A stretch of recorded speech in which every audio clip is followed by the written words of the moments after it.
Необычная погода в Алекминске спутала планы жителей. 1 мая с самого утра снегопад с дождем, отменились не только праздничные шашлыки, но и перелеты. Порт не принимал рейсы. Как отметили 1 мая алекминчане, смотрите далее. Начались майские праздники. Алекминск рад поздравить всю республику с наступающим праздником 9 мая. Правда, у нас в Алекминске погода немножко не майская. Вокруг снег. С самого 1 мая все пошло нетрадиционно. Вместо демонстрации субботники, вместо весеннего солнышка снег в принципе бывало. Но после обеда он таял. Этот снег оказался упорнее. Май обычно начало всегда холодное. Но не до такой степени, чтобы снег лежал. Старожилы помнят, что такое уже бывало. Раньше, чтобы было такое, вот сегодня 3 мая и снег лежит.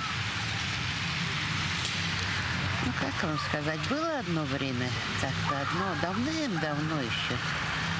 Мне уже под 70 лет уже, и я вот помню, был даже 9 мая снег падал.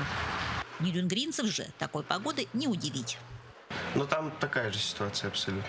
А Нерюнгри свойственна вот такая погода? Да, тоже.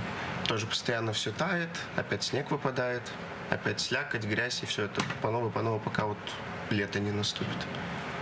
Из всего числа опрошенных, довольной погодой, как ни странно, служба городского хозяйства. Спишем на врожденный оптимизм. Погода отличная, порадовала, да. Больше стали мы двигаться, работать. Ну, конечно, хотелось бы, чтобы было тепло, солнце. Ну, а что сделаешь? Природа не поспоришь. Уборка снега, площадь Победы подготавливаем к 9 мая. И так снег убираем. Сегодня утром с утра прямо Портовские дорогу, Поповские, в сторону вот Пионерская, где почта, совхозная, ну, центральная дорога, да, с утра подсыпали. Ну и, конечно же, дети. Очень удобно. Нравится. А чем нравится? Потому что снега много, и можно играть, и прыгать в снег. Да. Главное то, что он очень липкий. Можно в снежки поиграть, снеговика слепить. Это очень прикольно. Можно сейчас взять снежок и кинуть. Сложно предугадать, каким сюрпризом порадует алекминчан 9 мая. Но погоде не прикажешь.